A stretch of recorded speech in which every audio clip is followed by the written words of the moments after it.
I think जब हम premiere पे थे, हम दोनों एक दूसरे के सीन्स देख के ही बहुत खुश थे। उसने मुझे बोला कि मुझे तेरा बेस्ट लगा, मैं कहा मुझे भी तू सबसे सुंदर लगे। मिली कैसे हीरा मंडी? मैं अभी सो रही हूँ, 8 बजे 9-10 बजे कॉल आता है कि आभा आप कल सेट पे आ जाओ। कुछ भी नहीं बताया गया है मुझे, और उनको देखते ही मैं बिल्कुल नर्वस हो गई और इसे चलते चलते चलते मैं गलत जगह एक दीवार में टकराने वाली थी। तो 1 टेक हो गया है, 2 टेक हो गया है। आफ्टर 6 टेक मुझे ऐसे लग रहा था कि सारे एडीज एंड ऑल नर्वस हो गए हैं कि ये हो क्यों नहीं पा रहा है, ऐसा वैसा। सबसे पहले मनीषा कोइराला, टाइग्रेस, सोनाक्षी सिन्हा, शार्मिन। कभी कभी आप अननोइंगली भी चीज़ों के लिए ट्रोल हो जाते हो, कभी कभी आप कुछ ऐसा होता है कि ट्रोल हो जाते हो। तो मेरा फर्स्ट ड्रीम था कि मुझे चॉकलेट की ऐड करनी है, जो हमेशा से क्यूट लड़का क्यूट लड़की करके ऐड होती है। तो मुझे बस ये खुशी थी कि बिना डांट खाए वो टेक निकल गया। मुझे सबसे ज़्यादा खुशी उस चीज़। सबसे टफ कौन सा? कि बैकड्रॉप में वो कैंडल नहीं जली है और वो शैंडलियर ढंग से नहीं हिल रहा है, ये ज़्यादा हिल रहा है और ये कम हिल रहा है। आदाब हुजूर, या फिर कहूँ छोटे हुजूर। यंग मलिका जान, यंग मलिका जान। तो अभी आदाब वादाब लोग कर रहे हैं खूब, आपको आदत पड़ गई? मुझे लोग बुला ही मलिका जान करके रहे हैं। मैं फ़ोन उठा रही हूँ तो मेरे दोस्त ऐसे हैं कि कैसी है मलिका जान, ऐसे ही मुझे बोल रहे हो। मुझे बहुत अच्छा लग रहा है। उर्दू कितनी इम्प्रूव हो गई इस दौरान, ये बताइए। द ख का प्रोनाउंसिएशन पे बहुत काम चला था। लाइक सेट पे भी जैसे बहुत सारे वर्ड्स थे तो हमेशा की ख की आवाज़ यहाँ से निकाली है। तो हाँ हाँ हाँ हाँ, तो वो शाहरुख खान ने माय नेम इज जान ने बोला था, my name is Khan from the epiglottis. तो वो इम्प्रूव हो गया है। मतलब अभी भी बहुत इम्प्रूवमेंट चाहिए। नहीं, वो हमेशा चाहिए, बट पहले से तो थोड़ा बेटर हुआ है। वो आई थिंक आप सीनियर मल्लिका जान बनेंगी तब भी मैं उस सुनना चाहूंगा कि इम्प्रूवमेंट अभी भी चाहिए, because learning should never stop. तो ये बताइए, यंग मल्लिका जान is making lot of headlines, मतलब खूब सारे आर्टिकल्स, खूब सारे इंटरव्यूज। फीलिंग आ रही है काफ़ी हद तक, और सबसे ज़्यादा फीलिंग तब आती है जब आपका वर्क अप्रिशिएट होता है। I think articles is one thing, but जब ऑडियंस प्यार देती है। आर्टिकल्स भी तो तभी आते हैं जब ऑडियंस प्यार देती है, या तो प्यार देती है, ट्रोल करती है, या दो ही चीज़ों पे आर्टिकल्स आते हैं। तो जब वो प्यार मिलता है तो तब ज़्यादा फीलिंग आती है, क्योंकि अभी तक आप खुद ही खुद में सोचते थे कि हाँ मैं एक्टर हूँ, हाँ मैं एक्टर हूँ। पर जब ऑडियंस आपको बोलती है कि आपका कैरेक्टर बहुत पसंद आया, तो वो जो इमोशन कन्वे हो जाता है वो आपको बहुत हैप्पीनेस देता है। मिली कैसे हीरा मंडी, मतलब यंग मल्लिका जान आप बनी कैसे? फर्स्ट लॉकडाउन में मेरा इसका ऑडिशन हुआ था। First lockdown, after a year I get a call back कि they like my audition and they would like to audition me for young Mallika Jaan's character. उसके 1.5 साल बाद मुझे कॉल आया था कि we are finalising you for this character. तो meanwhile जब भी मैंने ऑडिशन दिया, मैंने तो ऑडिशन दिया और मैं भूल गई। Even though the audition scene जो मेरा था मुझे बहुत पसंद आया था। मतलब मुझे ऐसे लगा कि if I could imagine that scene, this is how it should be done, and मैंने वो forward कर दिया था, and then after 1.5 year I get a confirmation call. अच्छा, working in a Sanjay Leela Bhansali project, मतलब बहुत सारे एक्टर्स का ड्रीम होता है कि करियर में कभी तो वो हमें कास्ट करेंगे, कभी तो हम उनके साथ काम करेंगे। And you know he has changed lives of many star जो ऑलरेडी स्टार थे, उनकी जिंदगी भी उन्होंने बदल दी, उनको उनका परसेप्शन भी बदल गया। Let it be Ranveer Singh, कोई भी हो, मतलब जब भंसाली के साथ काम किया तो वो एक बेटर एक्टर बन गए। But you got this opportunity at such a young age, in मैं कहूंगा in the very starting.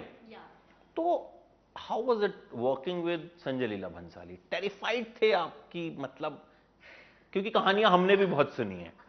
Definitely मैं तो बहुत टेरिफाइड थी। आई थिंक जिन फर्स्ट डे जब मैं उनसे मिली थी, मैं उनसे मिलने के लिए भी टेरिफाइड थी। परफॉर्मेंस उनके सामने करना तो एक डिफरेंट स्टोरी है। आई मीन जब हमारा फर्स्ट मीटिंग था तो मैं ऑफिस गई थी, एंड वो वहाँ बैठे हैं साइड में, वो किसी से बात कर रहे हैं, और उनको देखते ही मैं बिल्कुल नर्वस हो गई और ऐसे चलते चलते चलते मैं गलत जगह एक दीवार में टकराने वाली थी, और मैंने खुद को ऐसे संभाला और मैं एक दूसरे कमरे में जाके बैठी। फिर सर आए, वो मेरे साथ में बैठे, एंड वो मुझसे बातें कर रहे हैं कि ब्लैक की शूटिंग शिमला में हुई है, ये है वो है। मैं भी उनसे बातें कर रही हूँ, and midway he is like, so अब do you think you are a good actor? और मैं ब्लैंक कि इतने बड़े पर्सन मेरे सामने बैठे हैं, मैं इसको जवाब कैसे दूं। तो मेरा बस बहुत ही मीकली ऐसे आवाज़ निकली कि I think so sir, if you think so.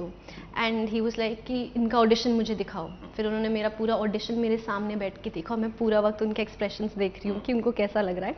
And after that he is like कि हम ये बहुत इंपॉर्टेंट कैरेक्टर है बिकॉज इससे वेब सीरीज ओपन होगी and we need a very strong character for this, do you think you will be able to do it? मैं कहा sir I will do my best. तो वो बोलते okay चलो, and जाते हुए उन्होंने मुझे हैंडशेक किया and is like you are very good. और उस वक्त मैं इतनी ब्लैंक हो गई थी कि मुझे समझ ही नहीं आ रहा था क्या हुआ है। पर जब मैं कैब में बैठी and I thought about it and I was like क्या वो सच में अभी मेरे साथ हुआ?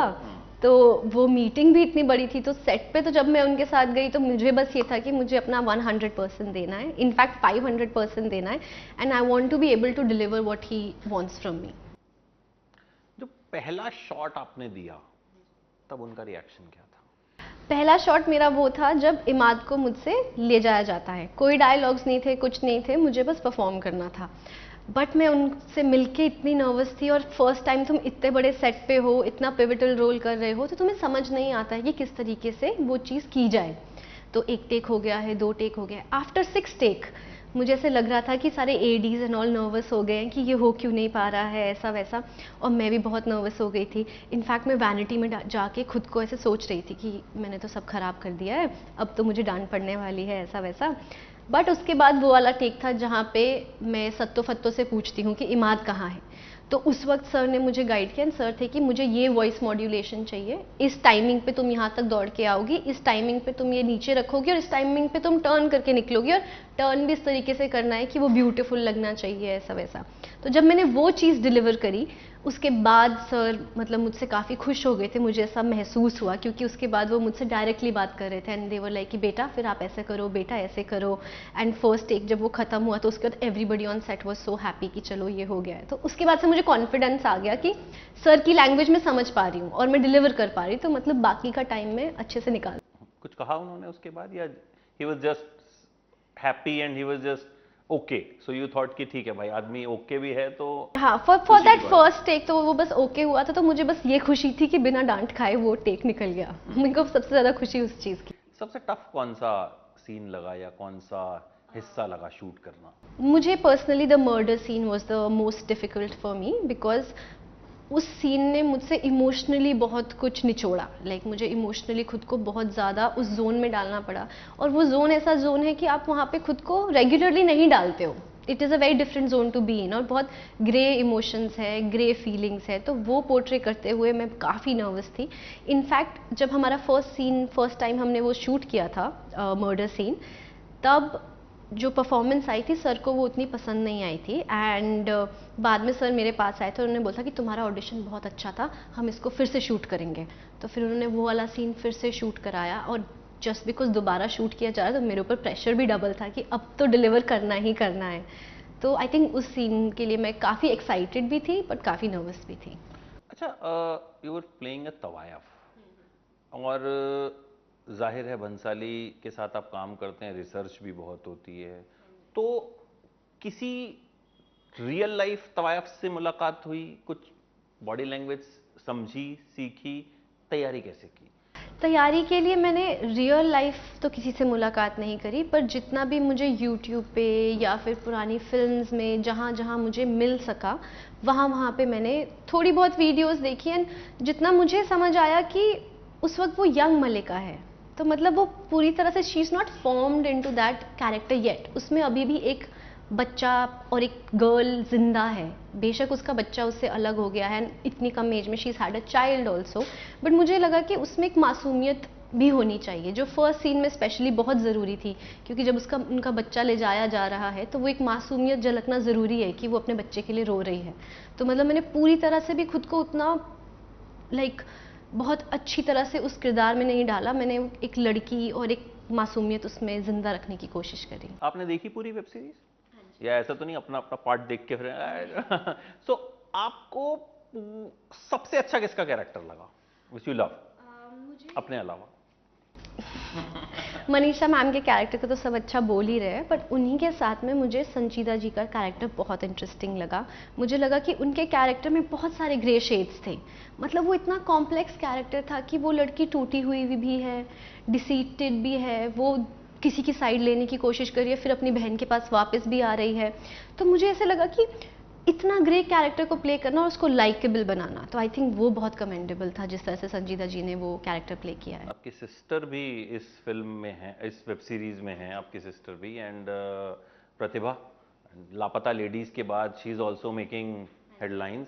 सो फैमिली में एक डबल सेलिब्रेशन है। डेफिनेटली, क्योंकि जिस फैमिली से मैं आती हूँ और जिस शहर से मैं आती हूँ, हमारे लिए मुंबई आना और 2 बहनों के लिए इतनी बड़ी वेब सीरीज़ में अपने लिए जगह बना पाना, वो इतनी बड़ी बात है कि मेरे मम्मी पापा दादू दादी मतलब सबका सीना चौड़ा हो गया है और वो सबको इतने गर्व से बताते हैं कि हमारी बेटियां यहाँ हैं, ऐसा करें। क्योंकि जब हम छोटे थे, जब बड़े हो रहे थे, तो तब बहुत टैबू होता था इस इंडस्ट्री के लिए, बिकॉज सबने कुछ ना कुछ स्टोरी सुनी थी, अभी भी काफ़ी टैबू है, बट क्योंकि उन्होंने हमारी जर्नी देखी है और इतने आगे तक हम आ पाए हैं, तो अब मेरी जो फ्रेंड्स के पेरेंट्स हैं वो भी ऐसे बोलते हैं कि इन दोनों बच्चों को देख के हमें ऐसे लगता है कि हम अपने बच्चों को चांस दें, कम से कम चांस दें, क्योंकि अगर ये आगे जा सकती है तो हम भी आगे जा सकते हैं।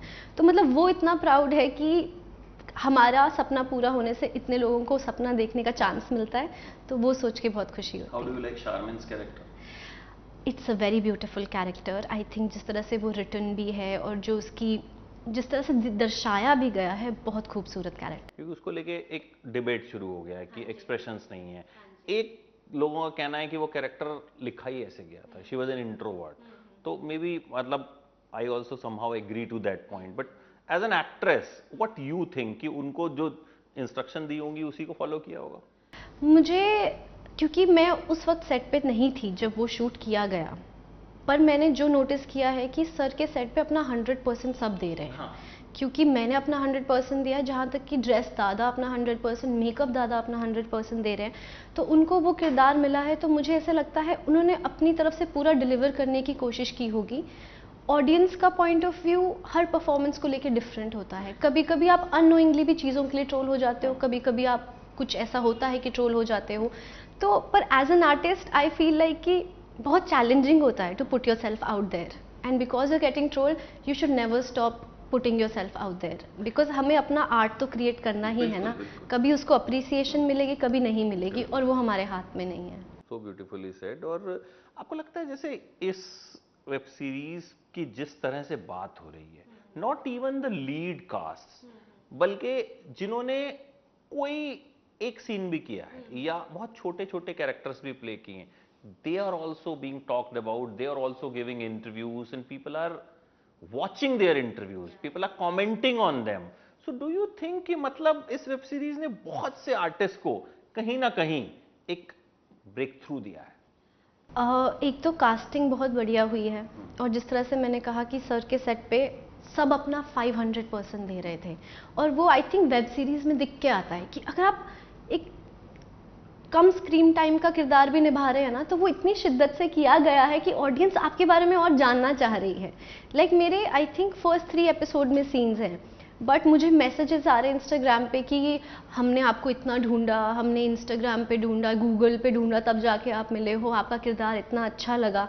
तो जिस तरह से सर ने वो कैप्चर भी किए हैं, आई थिंक कहीं ना कहीं उसकी भी क्वालिटी है कि सबको इतना रिकग्निशन मिल रहा है उस चीज़ के लिए, and it's always good when somebody gets work. I think everybody should get more work. अच्छा, you said कि जिस शहर से हम आते हैं, आप किस शहर से आते हैं? मैं शिमला से आती हूँ, और बहुत प्यारा बहुत खूबसूरत शहर है। कहने की बात ही नहीं है, मतलब हिल स्टेशन पे जब हम बचपन में होते थे सबसे पहले कि शिमले जाना है। जी हाँ जी, तो मैं तो लकीली वहाँ पली बड़ी हूँ, मतलब पेड़ों के अराउंड। हाँ जी हाँ जी। तो what you wanted to become, actress ही बनना था या कुछ और? मैं आपको ये कहना चाहूँगी कि जब आप ऐसी जगह से आते हो ना जहाँ अपॉर्चुनिटीज़ बहुत कम होती है, एंड ग्रोइंग अप लाइक अभी से मैं कई साल पहले की बात कर रही हूँ, तो अपॉर्चुनिटीज़ काफ़ी कम थी, एंड जो सेफ ऑप्शंस होते थे वो थे डॉक्टर, इंजीनियर, एंड मेरे घर वाले भी चाहते थे कि मैं डॉक्टर बनूँ, बट 11th एंड 12th में मैंने मेडिकल रखा भी था, बिकॉज मैं उनका दिल रखना चाहती थी और मैं भी चाहती। हाँ, तो कभी कभी आप अपने लिए करते हो, कभी कभी आप अपने परिवार वालों के लिए करते हो, और उनका दिल दुखाना मुझे पसंद नहीं था, तो मैंने मेडिकल रखा, बट मुझे वहाँ पे समझ आ गया था कि ये मेरे बस का नहीं है, बस का भी नहीं कि मेरा दिल नहीं लग रहा है, क्योंकि 3 इडियट्स मैंने तब तक देख ली थी। ओह, माधवन वाला सीन आप देख चुकी थी। काम वही करना है जिसमें मजा आए। जिसमें मजा आए। तो उस वक्त मुझे 11th एंड 12th में रियलाइज हुआ कि this is not the field for me, and तब मैंने निफ्ट का एग्जाम दिया। तो मुझसे पहले मेरी फैमिली में, मेरे रिश्तेदारों में किसी ने भी इतना अनकन्वेंशनल प्रोफेशन नहीं चूज किया था। बट मैं बचपन से आर्टिस्ट थी, मुझे ऑडियंस के सामने रहना, क्रिएटिवली खुद को एक्सप्रेस करना बहुत पसंद था। सो आई टुक अप निफ्ट। मैंने एग्ज़ाम दिया, मेरा I think all over rank 105 था, जो मुझे खुद भी ऐसे हैरानी हुई कि ऑल इंडिया रैंक ही आया है। तो उसके बाद मुझे मुंबई मिला। I came to Mumbai and Mumbai centre. हाँ, मुंबई सेंटर मिला, एंड वहाँ पे I was introduce to modelling. तो उसके बाद से एक के बाद एक मैं छोटी छोटी सीढ़ी चढ़ती गई, अपने इंटरेस्ट की ओर चलती गई, अपने दिल की सुनती गई, and then I reached Andheri and then I started auditioning. Mumbai आपने फिल किया था या बाई चांस मिला था? मुझे फैशन डिज़ाइन ही चाहिए था। फैशन कम्युनिकेशन, फैशन डिज़ाइन 2 चीज़ें होती हैं। दिल्ली लेती तो घर के पास होता, पर दिल्ली का मौसम बहुत गर्म है और मैं हूँ शिमला से, और मुझे मेरी कज़न ने बोला था कि मुंबई का प्लेजेंट होता है, उतनी गर्मी नहीं होती। तो फैशन डिज़ाइन में मुझे मुंबई मिल रहा था। मेरी बुआ तो कह रहे थे कि आप फैशन कम्युनिकेशन ले लो, दिल्ली चले जाओ, घर के पास है। आई वाज लाइक नहीं, मुझे चाहिए तो फैशन डिज़ाइन ही, और मुंबई अच्छा शहर है, मैं मुंबई जाना चाहूँगी, तो इसलिए। मुंबई में तो बहुत ह्यूमिडिटी है दिल्ली के मुकाबले। पर दिल्ली में लू चलती है और मुझे लू में थोड़ा सफोकेटेड फील होता है। तो मुंबई में फिर भी ह्यूमिडिटी है, मेरे बाल बहुत अच्छे रहते हैं मुंबई में। मुंबई में इंडस्ट्री, आपको यहाँ आना था। मतलब वो मुझे ऐसा लगता है कि किस्मत में ना आपके अंदर डिजायर होता है, पर कभी कभी आप खुद को भी नहीं एडमिट कर पाते, पर आप छोटे छोटे कदम एक के आगे एक रखते जाते हो और आप कब वहां पे पहुंच जाते हो आपको पता ही नहीं चलता। तो मुंबई जब आप आए, you did NIFT, after that how acting happened? NIFT में मैंने मिस नवी मुंबई में पार्ट लिया था, which was a pageant, and वो मैं पैजेंट जीत गई थी। तो मेरे फैमिली वालों को बहुत कॉन्फिडेंस आ गया, बट उसके बाद ही मुझे क्लैरिटी नहीं थी कि एग्जैक्टली आगे करना क्या है, क्योंकि एक्टिंग में इंटरेस्ट था। फर्स्ट ईयर मुंबई में सोचा था कि 1 साल एक्टिंग को दूंगी, पर वो 1 साल कब आएगा मुझे कोई आइडिया नहीं था। तो मैंने जॉब पिक कर ली, क्योंकि for me to sustain in Mumbai family पे भी बहुत फाइनेंशियल प्रेशर हो जाता, और मुझे पता था कि मुझे जॉब तो करनी ही पड़ेगी अगर मुझे मुंबई में रहना है। तो I took up a job, and job की भी इतनी इंटरेस्टिंग स्टोरी है दैट मुझे 2 जॉब्स मिल रही थी। एक मुझे भांडुप में मिल रही थी और एक मुझे अंधेरी वेस्ट में मिल रही थी। मैं दोनों जगह टॉप 2 में थी। जो दूसरी वाली जॉब है भांडुप वाली, वो मेरी फ्रेंड को मिली, क्योंकि उन्होंने उस वक्त बोला कि I am a YouTuber and I have an Instagram account dedicated to fashion. मेरे उस वक्त उनसे ज़्यादा फॉलोअर्स थे, पर मैंने वो मेंशन ही नहीं किया, तो वो जॉब मुझे नहीं मिली। मुझे जॉब मिली जो अंधेरी में थी। उस वक्त मुझे ये भी नहीं पता था कि सब एक्टर्स अंधेरी में रहते हैं और सब प्रोडक्शन हाउसेज अंधेरी में होते हैं। वहाँ पे मैं फैशन डिज़ाइन की जॉब कर रही हूँ। मुझे इंस्टाग्राम पे यशराज फिल्म से मैसेज आ रहा है कि we would like to audition you for this lead character and all that, and मैं ऐसे देख रही हूँ कि ये मैसेज, इतना बड़ा message, and from such a reputed production house. So I went an audition for that. उसमें मैं शॉर्ट लिस्ट हुई, शानू शर्मा मैम से मिली, तो उसकी वजह से मुझे बहुत बूस्ट आ गया कि यार उन्होंने कोई भी कैरेक्टर का नाम या फिर वो नहीं किया था। जब भी ऑडिशन आता है इट्स लाइक लीड 2020, लीड 2019, ऐसे करके बस ब्लैंक ऑडिशन था। देन आई डिसाइडेड कि मुझे एक्टिंग में अपना परस्यू करना है, तो मुझे जॉब क्विट करनी पड़ेगी, क्योंकि 3 महीनों में मुझे रियलाइज़ हो गया था कि 9 to 5 वाली मैं इंसान ही नहीं हूँ। तो मैंने घर पे बोला कि अगर आप मुझे परमिशन देते हो, मैं अपना जॉब क्विट करना चाहूँगी and I want to pursue acting. Acting से जो मैं अर्न करूँगी, अगर वो उतना ही हुआ जितना मैं जॉब से करती हूँ, तो फिर मैं दोबारा जॉब नहीं करूँगी। पर इफ़ दैट डजंट हैपन तो I will definitely look for another job. तो उसके बाद से God really started supporting me. मुझे कुछ ना कुछ प्रोजेक्ट्स कभी ना कभी मिलते गए, तो उसके बाद से आई नेवर लुक बैक। उस ऑडिशन का कुछ हुआ जो यशराज के लिए दिया था? उसका कुछ नहीं हुआ। पहला प्रोजेक्ट मिला कौन सा? पहला प्रोजेक्ट मुझे एक ऐड मिली थी, एंड उसके लिए भी ऐसा हुआ था कि मैं अभी सो रही हूँ, 8 बजे 9-10 बजे कॉल आता है कि आभा आप कल सेट पे आ जाओ। कुछ भी नहीं बताया गया है मुझे। मैं सेट पे जाती हूँ, वो फीचर कास्ट होती है, लाइक जैसे बैकड्रॉप में आप हो पर आप मेन नहीं हो, and it was my first time on set. और मैं सबको देख के इतनी हैरान हूँ कि oh this is camera, this is director, यहाँ पे 2 लोग हैं जिनको हर वक्त फ्रेम में रखा जा रहा है। और वो मेरे लिए इतना फैसिनेटिंग था कि wow, I was just happy to be on set. मैं पूरी रात हर जगह देख रही थी, मैं वैनिटी में भी नहीं बैठी, मैं हर वक्त यही देख रही थी कि अब क्या शूट किया जाए। एंड मैं अंदर ही अंदर ड्रीम करती थी कि कभी ना कभी किसी ना किसी ऐड में मैं सबसे मेन होंगी और मुझे इस तरह से रिकॉर्ड किया जाएगा। आई रिमेंबर उसके लिए मुझे 15,000 मिले थे, और मुझे ऐसा लगा एक दिन में 15,000, लाइक अभी बस 1-2 दिन और काम करूँगी, मेरी जॉब का महीने में मैचअप हो निकल जाएगा और निकल जाएगा। तो फिर मेरी फैमिली भी बहुत खुश हुई थी कि चलो कुछ तो हुआ। बस एक होता है ना कि छोटे छोटे आपको बूस्ट मिलते रहते हैं जो आपको होपफुल फील कराते हैं कि अभी ये मिला है तो कभी कुछ और भी मिलेगा। तो ऐसा कब मिला, मतलब कि जिसने अब होपफुल करा दिया कि अब भाई, हीरा मंडी से पहले की बात कर। हीरा मंडी से सो आई थिंक मुंबई में मैं खुद को सस्टेन कर पाई हूँ क्योंकि मैंने एड्स बहुत करी हैं। तो मेरा फर्स्ट ड्रीम था कि मुझे चॉकलेट की ऐड करनी है जो हमेशा से क्यूट लड़का क्यूट लड़की करके ऐड होती है एंड इतना ब्यूटीफुली आपका केमिस्ट्री कैप्चर किया जाता है। तब मैंने चॉकोलश का ऐड किया था। वो मेरे लिए फर्स्ट ऐड ऐसा था कि मुझे कॉन्फिडेंस आ गया कि मैं as a lead face ads कर सकती हूँ। तो after that I started getting a lot of ads as lead face and then when Heera Mandi happened तो मेरे को सच में ऐसे लगा कि because Heera Mandi is my first web show ever, this is the first time कि मैंने कोई कैरेक्टर को जिया है। कभी कोई सीरियल का ऑफर या कुछ इस तरह का कुछ नहीं? नहीं, सीरियल में मैंने खुद भी मैंने नहीं ऑफर्स की बात करो, क्योंकि एड्स के फेसेस जो होते हैं वो जाहिर अच्छे फेसेस होते हैं, तो दे अप्रोच, तो मतलब शुरुआत ही जो है वो भंसाली के साथ हुई and that is making headlines. तो अभी आगे कुछ और पाइपलाइन में अभी है, बात चल रही है, you have signed? I am about to, I'm thinking about it, like I like the project, but once it's confirmed तो वंस इट्स कंफर्म, ठीक है। अच्छा, आफ्टर हीरा मंडी डीएम कितने बढ़े? बहुत बड़े, काफ़ी फॉलोअर्स भी बढ़े, अभी भी बढ़ ही रहे हैं, अभी भी on a regular basis. And मैं तो क्योंकि यूज्ड टू नहीं हूँ इस चीज़ के लिए, it's very new for me and but खुशी बहुत हो रही है कि इस तरीके से रिस्पॉन्स मिल रहा है। प्रपोजल्स कितने आए? नहीं, नॉट रियली।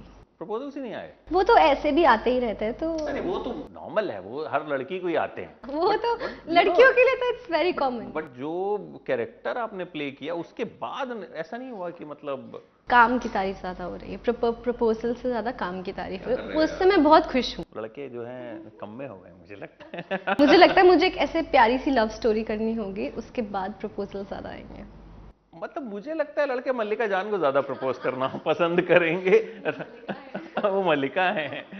अच्छा, अब just one word for the Heera Mandi characters वैसे, क्योंकि आपने देखी है and you are so closely associated with this.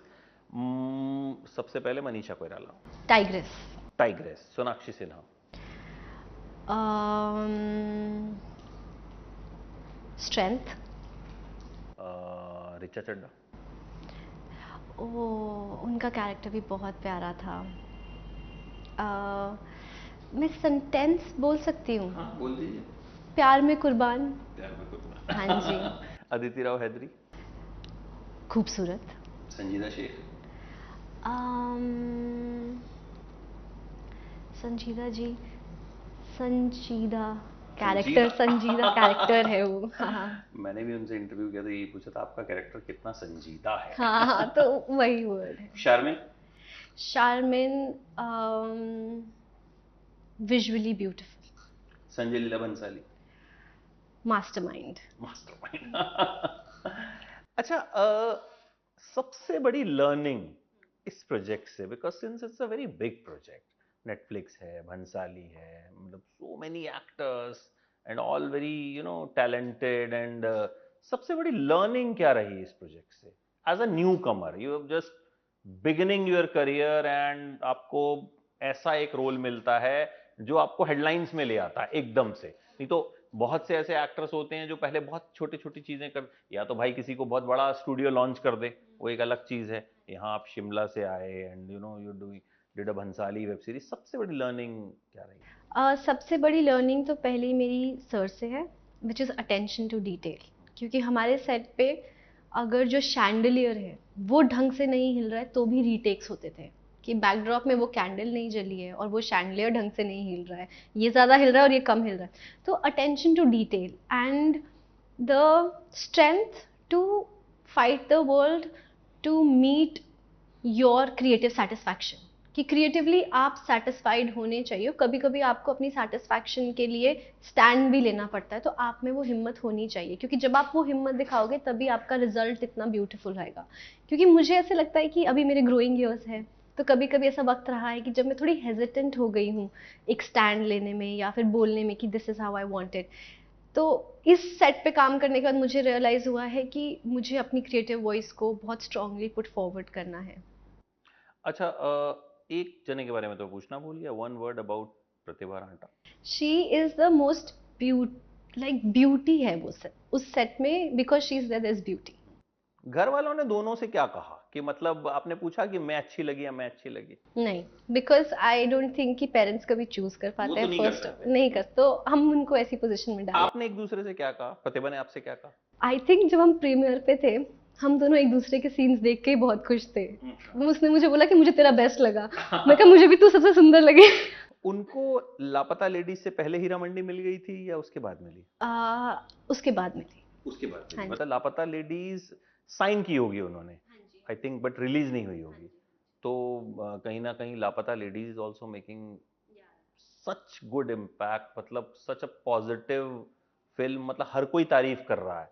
And वो तो आपको लगता है कि बाई चांस सब चीजें एक साथ आई, आप दोनों बहनों का हीरा मंडी में आना, लापता लेडीज की सक्सेस, क्योंकि उस वक्त तो उन्होंने भी नहीं सोचा होगा कि लापता ladies will make such a huge and impact. Both the projects will come together, I think it was in the stars. And मैं बहुत ऐसे दिल से मानती हूँ कि कुछ लिखा हुआ तो होता है भगवान ने आपके लिए, और हम अपना बेस्ट दे सकते हैं, but at the end of the day होता वही है जो आपके लिए बेस्ट होता है। बिल्कुल। अच्छा, कभी कास्टिंग काउच का सामना किया?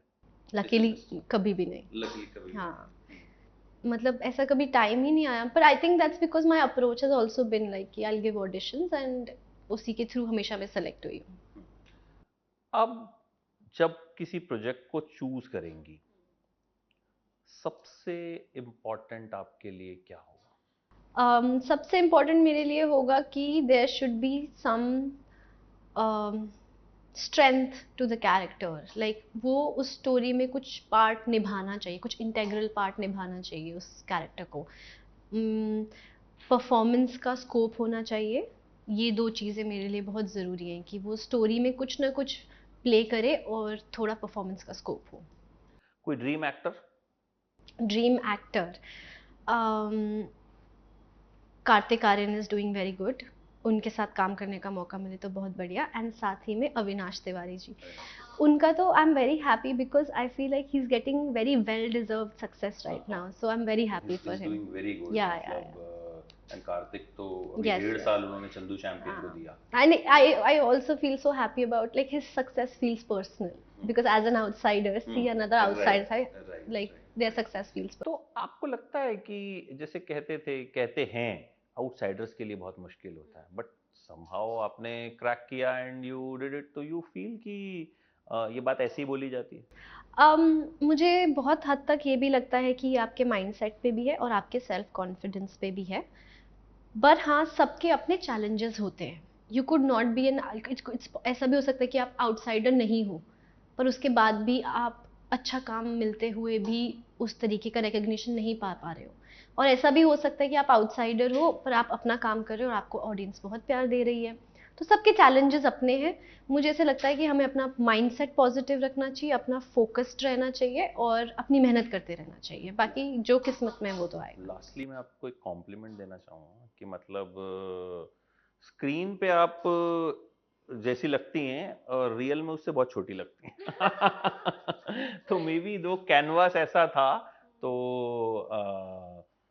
Wish you all the best and you have done very well and I hope कि आने वाले सालों में you'll do much better, और फिर हम जब आप will do more bigger films तो हम बात करेंगे कि आई अरे वुड यार, लव टू, हाँ, फिर हम याद उस करेंगे कि साल उस जो साल है ये आप बात हुई एबीपी के थी। ऑफिस में आई थी और हमने ये इंटरव्यू किया था। So hopefully that time will come soon and this interview will serve as a document कि यहाँ पे आपने अपनी कहानी बताई। हाँ जी, हाँ। Thank you so much. Thanks.